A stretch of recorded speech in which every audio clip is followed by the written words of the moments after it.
Hello and welcome back to the NOTCAST, or welcome if this is your first viewing. Apologies for the sound quality. My microphone is a piece of shit and not quite working, so I need to go and order another one. So we're going to have to work with good old-fashioned camera phone microphones. It is number 365. It is Monday, I think it's the 4th of March 2024. Today I am going to be talking about Kraftwerk's, I think it's their 8th studio album, released in 1981. ComputerWorld, or ComputerWelt, or however you want to describe it. A seminal classic regarded by many people as their best record. Not by me, but by many of other people. And they're all, of course, absolutely right and I am wrong. Because what is the internet if not to tell people that they are wrong about something which doesn't really matter?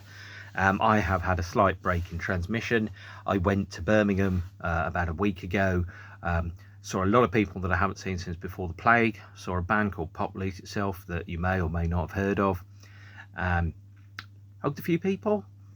Got a cold or a flu or whatever the version of the flu is that's going around. And felt totally crappy for a while. Had a few days off work. Took an awful lot of cold and flu drugs. And generally feel a heck of a lot better now than I did this time last week. So apologies about that. I'm sure none of you noticed that I was off anyway. So Kraftwerk, ComputerWorld, interesting period of the band's history, one that is generally regarded as the peak Kraftwerk. So let's get into it and start. Well, where else do we start but the UK and the German vinyl editions, of course, from way back when.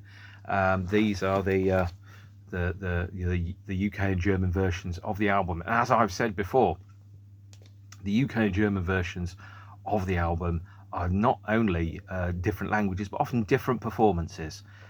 So with manual mixing and things like that, which means that you can't just put the session up into the computer and press the buttons. You have to manually replicate your effects, your sweeps, your sounds, all that kind of stuff. So these are effectively two different albums, one a cover version of the other, which actually reminds me of, I think, Fritz Lang's movie M, which is brilliant and terrifying, which was shot twice by the same cast, once in German, once in English.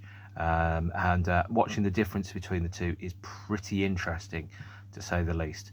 The differences between ComputerWorld and ComputerWelt are so small as to be indistinguishable to the naked ear, but if you play them back to back, you can hear the differences. Not that they are much at all. Working title for this album was The World of Work, in the same way that Man Machine had the working title of Dynamo, which I can't believe I didn't mention in the last episode about Man Machine. And the idea being of The World of Work is that it was an album about work, really, which is something that most people never talk about creatively at all. They never talk about, the office or commuting or anything like that. I think there's REM's Day Sleeper is probably one of the very few songs that is actually about work that I can think of. Films about offices are normally things like Michael Clayton, or comedies like Office Space. There aren't very many films that are actually about the thing that we spend at least a third of our life doing, because most people don't think it's vastly interesting to work, and it's a necessary evil. But what we can do is that work is attached to and becomes part of our personality and who we are, or the thing we do with our time, whatever that thing is. So, released on the 11th of May 1981, the 8th album after Kraftwerk 1, Kraftwerk 2, Ralph and Florian, Autobahn, hang on, that's 4, Radioactivity 5, Trans-Europe Express 6, Man Machine 7, 8. So we're more than halfway through the band's discography, and they've only been releasing records for 10 years. Well, I haven't released quite so many in the previous 40, I'll put it that way. It charted particularly well. It sold 60,000 copies in the UK, which is less than Man Machine.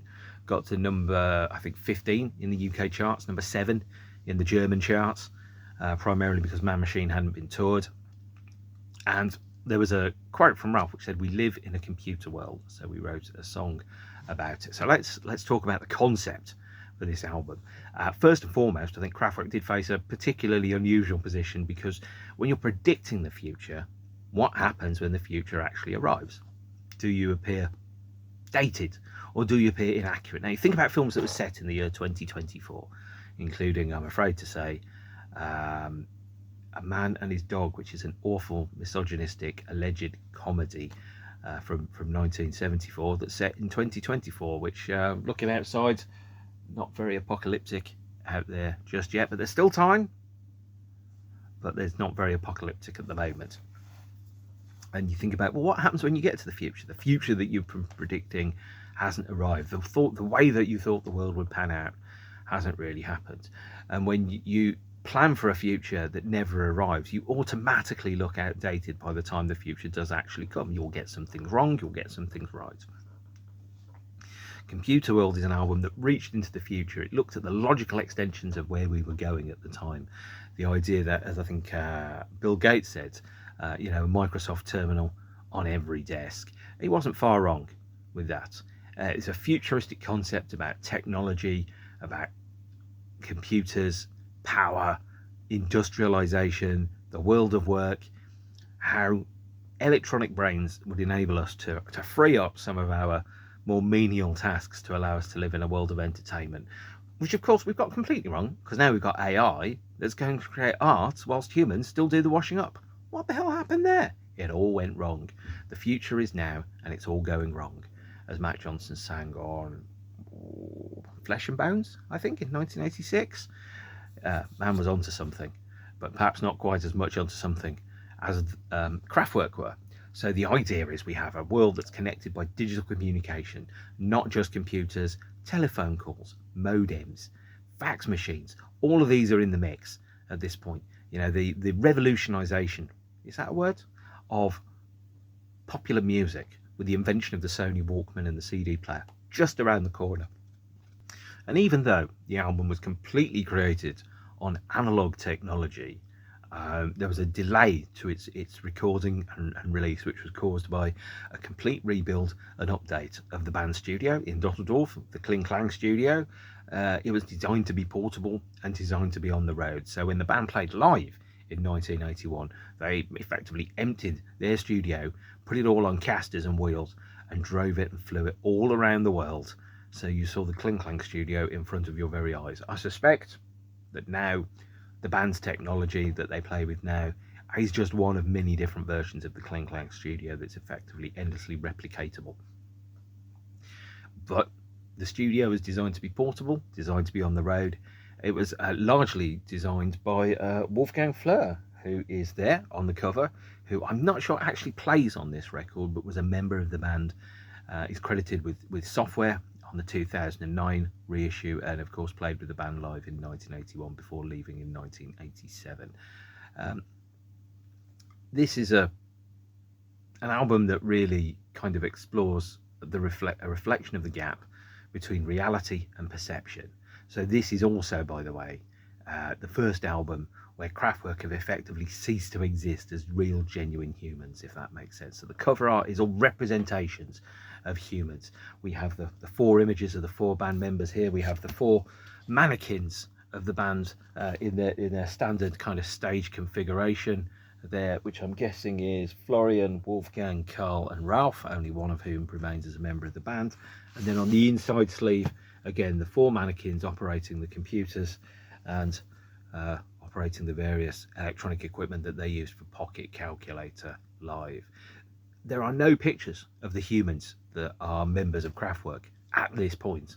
And in fact, I think it's fair to say that aside from the video content that's on the Minimum, Maximum and 3D, the catalogue albums, there is Kraftwerk as actual human beings have effectively ceased to exist in terms of their artistic output. It's a brave concept. It's one that's obviously copied by Daft Punk later on, where they turned into robot heads as opposed to individuals. But at the same point, it's something which reflects the idea completely of ComputerWorld, which is prescient, I think, a little bit of the Tron film, which was released by Disney in 1982. So really seeing the future as it could be and as is due to arrive. It's a political album, ComputerWorld, although it doesn't seem obviously political when you listen to it. But it's a political album with a small p, in the way that power is political, the way that technology is political, the way that AI is political as well. It's about power, money, business, and those are the four main concepts that you get in the title track of ComputerWorld itself: medicine, entertainment, power, business, all those type of things, those little sounds that come out from the Casio keyboards. And the band became effectively also a social event as opposed to a band, if that makes sense. Although there was a lot of recording that took place, there were 400 sessions that put the album together between June 1978 to March 1981, with a gap between August 1979 and May 1980 to rebuild and re-equip the studio for the final recording. So that the writing took place from the 22nd of June 1978 through to the 31st of October 1979, with the rebuild from the 1st of November 1979 to the 13th of May 1980, and then recording from the 14th of May 1980 to the 15th of March 1981, in line for the release on the 11th of May 1981. So there were 400 sessions putting this together, and a chunk of that was spent around discussing not just things that the band were doing, but 4 guys together, completely financially self-sufficient, hermetically sealed inside their own ecosystem, operating outside of the world of charts and studios and recording time, effectively as a small business, completely isolated from the rest of the world, creating their own computer world, their very own Kraftwerk, their power station of industry, where they would operate somewhat in isolation from the rest of the universe.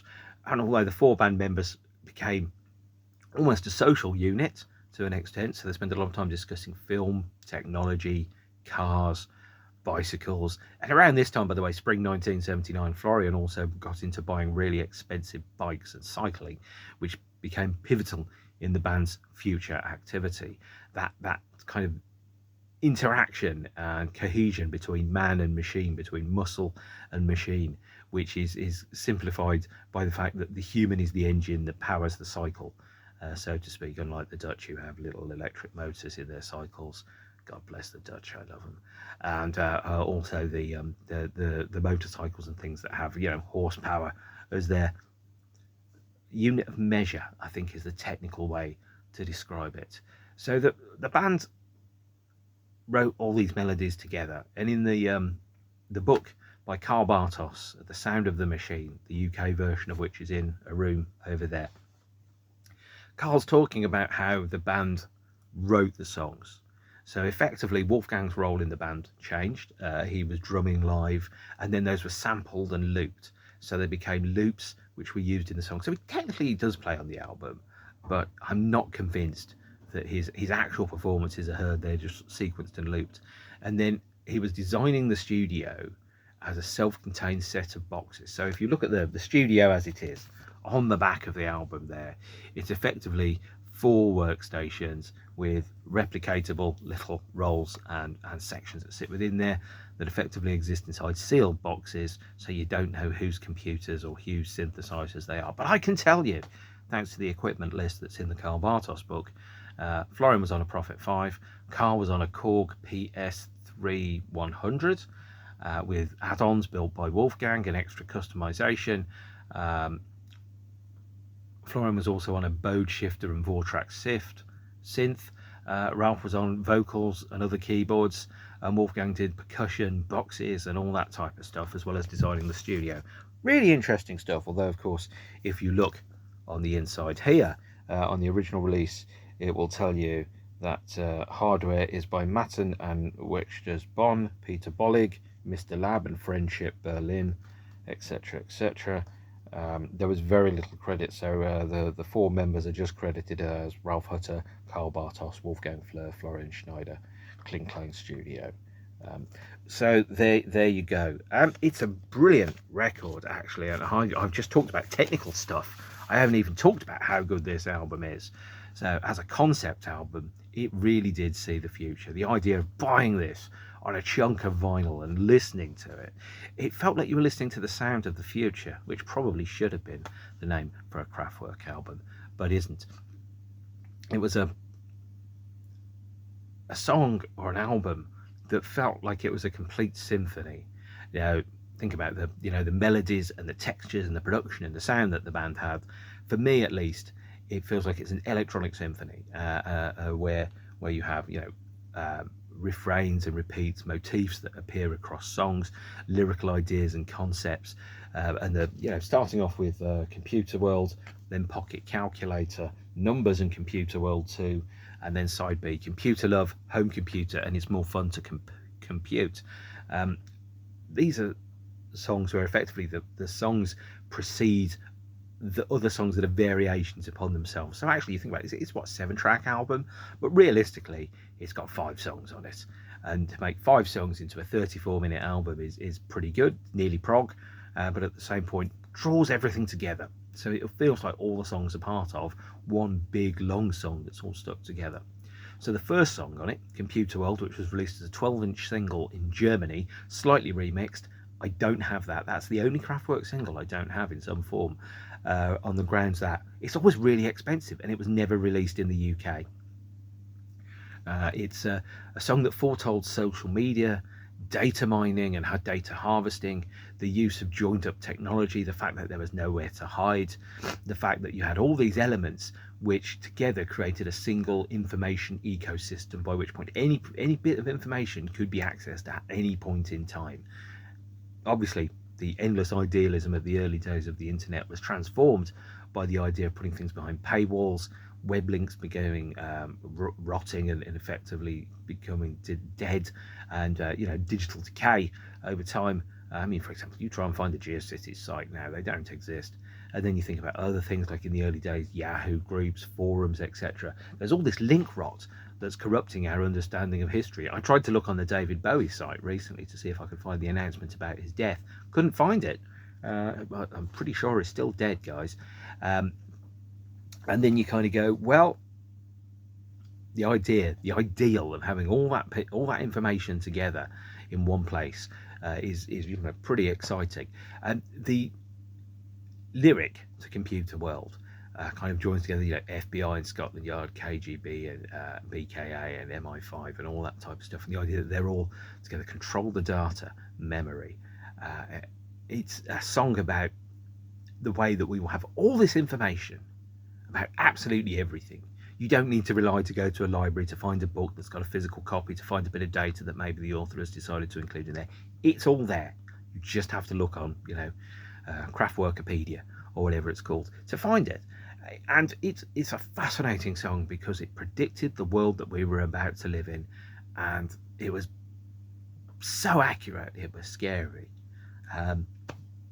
Now the lyric inside there, the German version of it, is a little slyer, it's a little harsher, it's a little funnier, and it has a historical context which you wouldn't necessarily realise. So this is the coloured vinyl 2020 German language edition of the album, by the way, using the 2009 remaster. Again, kind of slight variations between this and the original German version and the original which is there. See, same picture, but the art is in a slightly different place, and it's the picture is slightly differently framed, of course, but also you can see in here that the design is slightly different. The 2009 vinyl remasters come with a 16-page booklet which feature photographs from the sessions. There's, I think, the Ralph Bott. No, that's Florian Bott with a pocket calculator, I think. Let's call them Botts from now on. That's the artwork for the Japanese pocket calculator single. I'll get to that later. We also have here the lyrics to some of the songs. So, for example, the lyric to Numbers or ComputerWorld or whatever clearly kind of define what is going on here. And let me just quickly see what I can find. So the lyrics to ComputerWorld are on the inside kind of sleeve there. Oh, what a lovely bit of art that is, isn't it? I really like that. Which says quite simply, Interpol and Deutsche Bank, FBI and Scotland Yard, Flensburg and the BKA haben unsere Daten, numbers, money, time, medicine, computers, ComputerWorld. And there's a lyric in here about the BKA, and the BKA, by the way, is the Federal Criminal Police Office, which trawled data looking for information on the Baader-Meinhof gang. following the Lufthansa 1977 flight hijack in Germany, and that inspired the lyric that we had for this version of it. Now the BKA reference is, I don't think it's in the UK version of the song. I think it mentions CIA and KGB instead, and FBI and Scotland Yard, CIA and KGB, about the idea of all of these bits of information all kind of stuck together, really. And it's a fascinating little lyric. It's a brilliant song. I think it's been played live at every Kraftwerk show since it was released in 1981, as it should have been, normally in second place either in the main set or the encore. And we have some additional photographs of the band inside the Kling Klang studio in Dusseldorf. They're playing with the computer banks, which again feature a set of mixing controls, and the photograph that's used with the pocket calculator material. And there, of course, I think that's Ralph Bott, isn't it? That's Ralph Bott there with his little stylophone, which is there. And there's I think, yeah, that's Florian Bott there. So that's the 2021 German edition. Not quite sure why I'm leaping into that at that point, possibly to get to the lyrics of the ComputerWorld title track, which is again a great track. I think, however, that the album is slightly missequenced. Live shows have generally started with the track Numbers leading into the ComputerWorld title track itself. However, on this album, Numbers and ComputerWorld Part 2, an instrumental version of ComputerWorld, close out side 1 of the LP. And you can mix Numbers and ComputerWorld Part 2 together to create a 10-minute piece of absolute sonic gorgeousness, which I've done and probably got copyright nuked. So I won't be sharing that with you, but I assure you it can happen. Track 2 on the album, After ComputerWorld, which predicts a world where all the computers are all talking to each other all the time, is one of the lead singles from the album, Pocket Calculator. And here is the UK 7-inch single, which is backed with the Japanese language version of the track called Dentaku, which is musically identical with a re-sung vocal that's in Japanese. There is also a French version, I think it's called Mini Calculator, and of course a German version. And the German version is called, and I have to remember this, I think it's Taschenrechner. Yes, which of course, if you're German, you'll be sat there listening to my stupid British vowels pronouncing that and going, oh, stop, you stupid English person, you Britlander, which of course is absolutely right. In America, Pocket Calculator got a release as this gorgeous piece of yellow coloured vinyl in a transparent sleeve. Wow, what an amazing thing this is. This is just absolutely goddamn gorgeous. It's one of the nicest records I have got is there. And this didn't chart particularly well because Kraftwerk weren't charting particularly well. However, what a lovely piece of art that is. What a lovely piece of design that is. And when I saw that, I'm like, oh, I'm going to have to buy that because, well, I'm a sad old record collector scum, aren't I? Pocket Calculator is a wonderful song, again played live at almost every Kraftwerk concert since the album was released. An absolute staple of the live set, and an absolutely killer track, I should point out, that operates on the basis of a very simple, very basic melody, which repeats itself with slight variations throughout the track, which is playful and a little bit silly. You know, I program my home computer, I beam myself into the future, and the lyrics of Pocket Calculator include, I press a little key and it plays a little melody.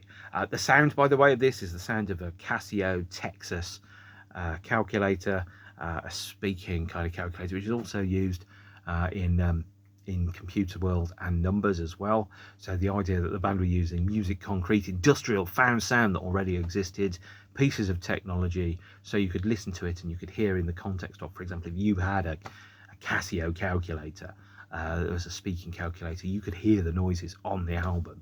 And again, someone, Florian probably, sat down with a Vortrax and a synth and pressed the buttons and keyed it in and then pitch bent it around to make it play a little melody. When I first saw Kraftwerk in 1992 at the Leicester de Montfort University, which was a fabulous gig, they came out to the lip of the stage with little pocket calculators, and there was even a crowd surfer, and Florian pretended to play Air Pocket Calculator, which was really quite strange. He was doing that. Wonderful experience, and perhaps versions of it since then have been slightly more staid and slightly more boring, it's fair to say. But we're all older now, and we're all clever swine. Pocket Calculator is a fantastic track. I love it to bits. I don't have, I think, the Italian version. I don't have the French version of it, because they're the only exclusive tracks in those particular languages, and those albums have long been deleted, but they should have been on B-sides. And calm and relax. Right, track 3 on the album is Numbers. And Numbers has an unusual place in the band's discography. Not only was a remix of it the B-side of Showroom Dummies when that was re-released for the 3rd time. Oh, we'll go there, people. Numbers was the opening track on almost every show the band played between 1981 and 1998, possibly 2002. And it's an absolute banger, Numbers. It really is. I think it's incredible. Now, it started off with the working title of Dawn, which I think translates as Cathedral. And what it does is effectively, it features a set of numbers from a pocket calculator played in a melodic style, counting up 1, 2, 3, 4, 5, 6, 7, 8. But it also includes English, German, Russian, Japanese, Spanish, and French, which are turned into a symphony of numbers. Now, the idea being, all data is made out of zeros and ones, bits and bytes. The light is on or the light is off. Numbers takes that concept and works with it a little bit further to try and connect us into the computer world, so we understand that numbers, mathematics, science, calculus, these are the cornerstones and the foundations upon which modern civilization is built. The idea of how a society works is built upon numbers, finance, business, medicine, entertainment, drawing them all together into one. Of course, you can dance to it with the breakbeats that pretty much were stolen wholeheartedly for Africa Bambaata's track Planet Rock, alongside which melded the beats of Numbers and the melody of Trans-Europe Express, Naughty Naughty. Although a remix of Planet Rock by Karl Bartos was later issued in the 1990s, which is a fascinating piece of curious information. I would probably post a link to it down there later on. Numbers is a banger of a song. It's the first song I saw Kraftwerk play after the Robots. A fabulous opening to a show. Visually impressive, sonically impressive. When the band brought their own sound system to the show, and you'd have the numbers flying around, all around you at different points. It's like 1, 2, 3, 4, 5, 6, 7, 8, and in stereo and in all the with the effects. Phenomenal experience. You know, listening to the records is by no means the only way that you can experience Kraftwerk. It is one of the best ways to experience the band as a living work of art, really. It's absolutely classic track, and then it drops out, and then it goes into ComputerWorld 2, an instrumental reprise and variation upon what's in the original title track. So the first track on side 1 and the last track on side 1 are counterpieces to each other, bookends, kind of put together with a song about numbers, Pocket Calculator, and a song about numbers called Numbers. So it all kind of works together as a thematic whole, and it's just absolutely gorgeous. It really is. It's one of the finest sides of vinyl on any record ever. Even better than side 4 of Chinese Democracy. On side 2 of the record, sorry, I'm going to have to turn it over now and pretend I know what I'm talking about, is Computer Love. Now, Computer Love was, I think, one of the first singles to be released from the album, second single actually, after Pocket Calculator. And Computer Love got a release as a 12-inch here in the UK, also as a 7-inch, backed with a song called The Model. Again, varying the cover art that we had for the LP, which, by the way, this machine is a Heseltine 1500 computer terminal, which I think was used for tax in the MS-DOS days. And there's a remix, well, there's a standard version of Computer Love, which is slightly edited on the 7-inch here, which 3 minutes 36 seconds. This one cost $1.99 according to the price that's penciled on it. And on the back was a track called The Model from the Man Machine album. I don't know if you've ever heard of it. It's quite good, you know. And that's the 7-inch. On the B side, on the 12-inch, by the way, we had, and this is again just the longer version here. We have the 12-inch of Computer Love, again with the same cover. This time Computer Love clocks in at 7 minutes 20 seconds. It's a slightly different remix of the LP version, ever so slightly. If you did an A/B test and played them both at the same time, you could probably tell the difference. I never have. I've never been bothered, but I know it is a remix. And then on the other B side of the 12-inch, we have the model. And the model, again, coming in the standard LP mix. They haven't put a time on there, so you don't realise it's exactly the same as the 7-inch. There is no point, really, buying the Computer Love 12-inch because it is so infinitesimally different from the LP mix, as makes absolutely no difference whatsoever to man, beast or robot. That said, there's an interesting story that comes with this, because the DJs played Computer Love and thought, that's all right, isn't it? It's not amazing. It's okay though. What's on the B-side? Somebody played the B-side, and the B-side was the model. And then suddenly it hit them like a thunderbolt, like lightning striking John Belushi in the Blues Brothers. I think was it Elwood Blues or Jake Blues? And hallelujah, I can see the model. What an amazing song that is. And then the DJ started playing, the DJ started playing the model as the A-side and saying, well, here's a song from Kraftwerk called The Model. So Computer Love, I think, only got to 36 in the UK charts in November 1981. But with a flipping over of the sides and playing the B-side and turning the B-side, the model, into the A-side. And by the way, all they did was they changed the labels. They didn't even change the pressing. So this is exactly the same 7-inch as the previous version. All they did was that they just put the model as the A-side, slipped them into new sleeves, didn't do a repressing or anything, just kept pressing the same master, and then put Computer Love on the B-side. So all they did was they changed the sleeve, and then they changed the colours, and they put the model on the front. And there you are, the model, which became Kraftwerk's first #1 single, and only #1 single in the UK, pretty much completely by fluke, in February 1982. I want to say that it toppled Reddy and Renata's Save Your Love for me as the #1, but I could be completely wrong. And if I am completely wrong, it wouldn't be the first time, and I'm sure somebody wouldn't hesitate to point that out for me. So the model, somewhat oddly, became a #1 single 4 years after it was released on an album.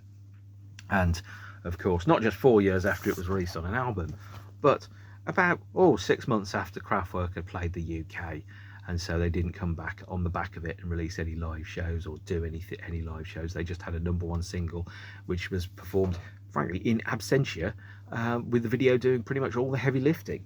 The model also got a 12-inch release, unsurprisingly, completely the same pressing as the Computer Love single, just pretending that the sides were slightly different. This one still got the B-side label on it, and it's still got the B-side cut on it, so again, not changed at all. Catalogue number I don't think has changed either, EM5207. The 12-inch mix of Computer Love on the B-side, again, ever so slightly different. No need to track down the Computer Love 12-inch if you get offered a chance to buy the model on 12-inch, because it's the same music, it's just in a slightly different sleeve, upping the ante on the model, making that to be the B-side. And again, yeah, EMI 5207, Computer Love, EMI 5207, the model. They're just the same release in 2 different sleeves. That's all, nothing to worry about. Of course, I had to catch them all, didn't I? Like my little electronic Pikachu, I had to get them all. And then we get to track 5, Computer Love, a song of which, of course, whilst I've talked about the model, Computer Love effectively predicts the world of internet dating. You know, I'm so lonely, I don't know what to do, I need a rendezvous, another lonely night in front of my TV screen. The themes that sat inside there, probably the closest thing that Kraftwerk came to an obvious and direct love song to that point in time. The model was more a song about unfulfilled desire, for example. But Computer Love, a song which kind of said, well, we're going to use computers to try and see if we can date and meet and all that type of stuff. And obviously now we've got, I don't know, Tinder and Bumble and Grindr and whatever else there are. All these things I'm too old to know about because I'm old and boring. And so it kind of predicted internet dating, matching, swipe right, turn left, that kind of stuff. And it's you know, again, a song that foresaw the future and looked at the logical extrapolation of how technology would completely transform humans and computers, and how we communicate on even a very basic level, even down to using the word Google to describe a search for something. You know, I'm going to Google that, or Dr. Google to talk about, you know, internet searches and to find out what's really, really wrong with you. So, 2 more songs on the album, Home Computer and It's More Fun to Compute. Home Computer is the song that also was called The World of Work when it was first written in 1978, and it had sounds from the Speak and Spell machine again. So obviously Florian bought a whole bunch of expensive technology and then used it to go, what interesting sounds can we get from that? So all those type of noises and all that type of stuff, they're all manipulations of sounds that come from the Speak and Spell, which I think again was a Casio machine, and it was a song which is really about how the computer is going to transform everything. So I program my home computer, I beam myself into the future. It's a lyric which is very clearly about, you know, the rise of home technology, around the fact that even your fucking fridge is in the cloud now, and it has to connect to Wi-Fi or something and use like 3.4 gig of data and similar. They go, what's that all about, for example? You know, it doesn't make a sense. So, and again, the only lyric that we've got on there in German is, I program my home computer, it beams myself into the future. And that's it. It's a brilliant song built upon a industrial, slightly threatening motif, one that I think actually became fairly influential on Front 242's Front 5 Front album, which I was listening to earlier on today, in a completely unrelated sense. That sense of a slightly claustrophobic, bass heavy, slightly threatening rhythm that sat over the song as if to go, well, yeah, it sounds on the surface of it like fluffy and warm, inviting, friendly. And then you get close to it and you realize actually it's not very friendly at all, is it? It's quite threatening. It feels a little bit weird. And then we have the last track on the album is It's More Fun to Compute. And It's More Fun to Compute. I love the titles because It's More Fun to Compute takes the pun of it's more fun to compete. The idea of people going, well, actually, you know, competing in sport is not everything, and that's of course what winners say. It's the taking part that counts. But it's more fun to compute is this kind of silly, sly, kind of jokey title, which kind of just points a hint and goes, yeah, it's more fun to compute. Computers are more fun than reality. They can provide you with an alternate reality, and it's a play on sports as well at the same title. Not the Huey Lewis and the News album. It's almost a reprise of Home Computer, and kind of like an instrumental kind of fracturing of the original motifs in the song, exploring ideas and concepts and percussion and sounds, and using them in the same way that, for example, Trans-Europe Express's Abzug and Metal on Metal use the sound of percussion to reflect the sound of the trains. It's More Fun to Compute kind of reflects almost the sound of industrialization, of factories, of technology, of whirring hard drives, in much the same way that Franz Schubert or Endless on Trans-Europe Express, for example, repeat the earlier motifs that you've got in Europe Endless, or Morgansberg 2 from Autobahn effectively kind of repeats what you've got in Morgansberg 1, but takes a slightly different angle and bends it slightly out of shape. It's a really great song, bang alive, which of course is just turned into a big instrumental ending and beginning to Home Computer when the band play it. So that is ComputerWorld, but the game is not yet lost because there is more to come. Hot on the heels of the release of the model as a #1 came 2 other things. Firstly, a Kraftwerk compilation album called Electrokinetic, released without the band's authority or approval in the UK on Phonogram and Vertigo, featuring Autobahn, Pineapple Symphony, Strong and Mitternacht, alongside Comet Melody 2, Heimklet Lange, Tanzmusik and Spiel 4, all songs that they had the rights to from the first 4 Kraftwerk albums, riding high on the reputational glow that we had from both ComputerWorld and the model. This was the last unofficial, or more correctly, unconnected band compilation that has been released by the label with any legal authority in the UK and Germany. There was one more that was released in 1994 by Cleopatra Records called The Model, which features songs from 1975 to 1978 that features some 7-inch and single edits of tracks like Radioactivity, Neon Lights, Showroom Dummies, Antenna, Trans-Europe Express, The Robots, and the French version of Les Mannequins on there. That again is an unofficial, unauthorized release. This is the last Kraftwerk unofficial compilation. And by unofficial, what I mean is it was released due to a contractual loophole as opposed to being clearly illegal. And at some point when Kraftwerk renegotiated their contracts, this one was quietly deleted, disappeared out of the band's history, and was never repressed again. Well, obviously it was repressed, but it was never repressed again. Oh God, that's such a dad joke, isn't it? I should just throw myself off the chair now. Hot on the heels of The Model getting to number 1, the label thought, for a third time, we're going to see if we can make Showroom Dummies a hit, guys. Let's try it. It failed in 1977. It failed in 1978. Let's try again. This time, we're really going to do it. Did it become a hit? No. Showroom Dummies, which according to this is 2 minutes 38, which I don't believe, was backed with a faded remix of numbers that ran slightly faster and is completely inessential. Again, it didn't chart particularly well. In fact, I'm not even sure it hit the UK top 40. But there it was, another Kraftwerk single. So, of course, Mark had to buy it many years after it came out. It also got a 12-inch release. Hello, I'm Showroom Dummies on 12-inch for the second time. This time, of course, featuring the Showroom Dummies track alongside Numbers and Pocket Calculator. Not even using a foreign language version of Pocket Calculator like Mini Calculator or Dentaku or anything, just a standard version of it. And that didn't chart as far as I can tell, which brings ComputerWorld sort of to a close. What we did have, though, was the ComputerWorld tour. Don't worry, I haven't forgotten. The ComputerWorld tour took place in 1981. It was 90 dates between May and December the 14th, 1981. I think ending in Düsseldorf or somewhere.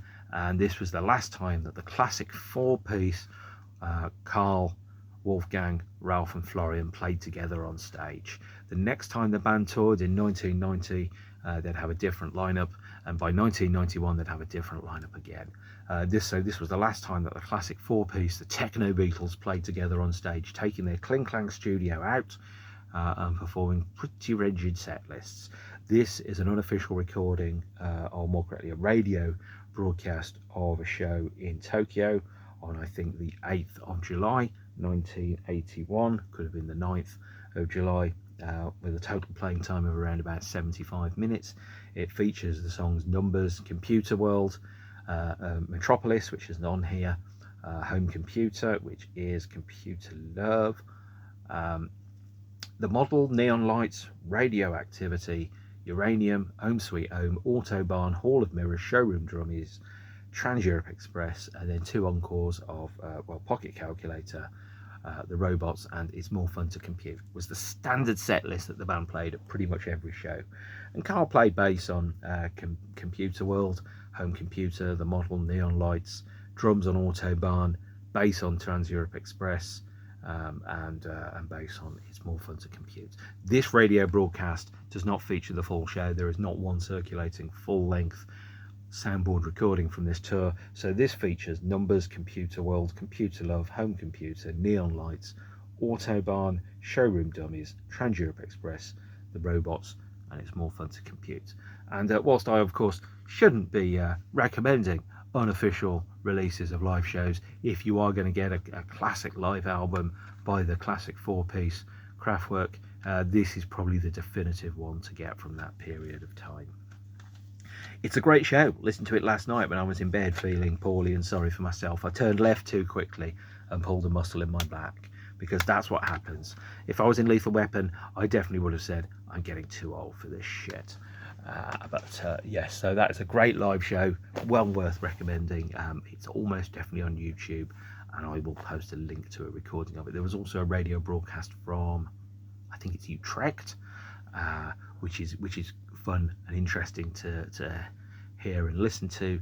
But that brought the tour to a close. It was 90 dates, so it started in Florence in Italy in May, and ended in Germany in December 1981.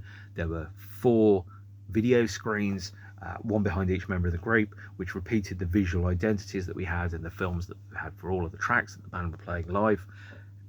It was a very regimented set list because it was synchronized to video. By the time the band got to 1990, they were using laser discs, for example, that were synced up to time codes. But the films that they were using in 1981 were far less precise in terms of how they matched up with the imagery. And they went all over the place. So on the live version of Autobahn on here, which is 17 minutes long, by the way, Ralph recounts pretty much most of the major tour stops that they've been to, driving from, let's say, Florence to Bologna on the Autobahn, Bologna to Rome on the Autobahn, Rome to London on the Autobahn, then a plane to Tokyo, not an Autobahn, that kind of stuff, which was a lovely little piece in there, which was nice and funny. And then kind of it counted the whole tour the band played. India, for example, with fluctuations in voltage made shows difficult. And there were Florian hated touring, apparently, and largely withdrew. And it was the last time that he was the band toured in a major capacity for at least 10 years. They next toured in 1991 when the world was very different. Right, other releases that we got for the album. So we have ComputerWorld, was released on CD. Here is an American version, which says 1981, Golden Cloud Records, licensed to EMI America. Now this features some explanatory text on the back, which I'm not sure I've never really understood what it's actually been there for, or when this CD was actually issued, probably around about 1986. But as this says on the back, as has been the case with all Kraftwerk releases, 1981's ComputerWorld is a production tour de force with blanketing sound effects, creating an environment compatible with the album's intended mirroring of a computer-permeated society, integrating machine-driven rhythms, synthesizer tapestries and perceptive lyrics.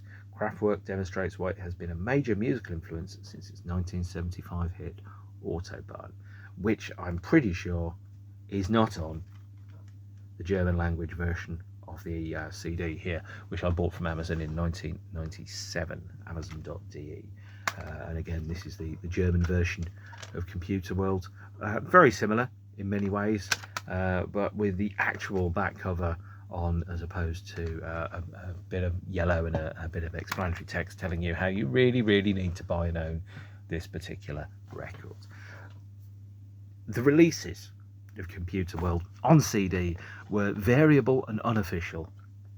And by unofficial, what I meant, they came from variable different masterings, variable different artwork, and were never standardized or regularized. The first attempt to do this was the 1, 2, 3, 4, 5, 6, 7, 8 box set, which was not released. This is the 2004 remasters, which were only released in a promotional box set, which is here.